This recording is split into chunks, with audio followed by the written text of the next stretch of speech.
సంవత్సరాల తరబడి ఎన్ని మందులు వాడినా మీ మోకాల నొప్పులు తగ్గట్లేదా? ప్రాణ పెయిన్ క్లినిక్ లో అత్యాధునిక చికిత్స.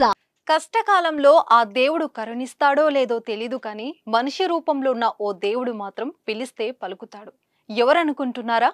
అతనే the real hero Sonu Sood. సినిమాలో అందరికీ శత్రువులా కనిపించే ఈ నటుడు నిజ జీవితంలో అజాత శత్రువుగా నిలుస్తున్నాడు. కరోనా కష్ట సమయంలో సహాయం అని అన్నవారికి నేనున్నానంటూ అభయం ఇచ్చాడు. కానీ ఆ సేవ అక్కడితో నిలిపివేయలేదు.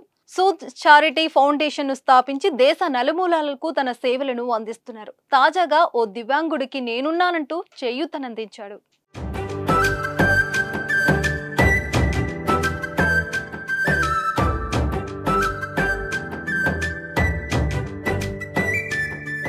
మెదక్ జిల్లా చిన్న శంకరంపేట మండలం వెంట్రావుపల్లికి చెందిన యేసు గత 3 ఏళ్ల క్రితం కరెంటు షాక్ కొట్టి ఎడమకాలు చెయ్యి పూర్తిగా కోల్పోయి అంగవైకల్యంతో బాధపడుతున్నాడు. తండ్రి వృద్ధాప్యం కారణంగా ఏమి చేయలేని పరిస్థితిలో ఉన్నాడు. తల్లికి మతిస్థిమితం లేదు. ఇంటి పట్టున 2 అక్కలున్నారు. వారు చదువు మానేసి యేసుకు సేవ చేస్తున్నారు. అన్న ఒక్కరే కూలి పనులకు వెళ్లి 5 సభ్యుల కుటుంబాన్ని నెట్టుకొస్తున్నారు.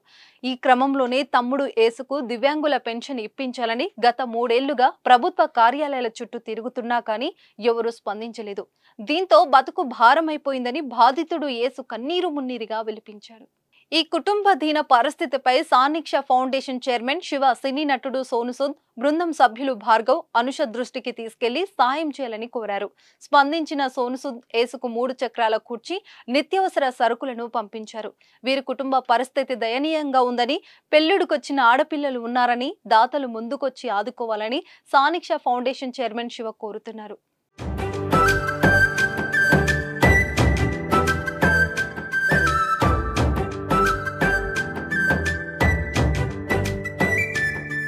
సుమన్ టీవీలో మీ పర్సనల్ అండ్ బిజినెస్ ప్రమోషన్స్ కోసం కింది నెంబర్కి కాంటాక్ట్ చేయండి.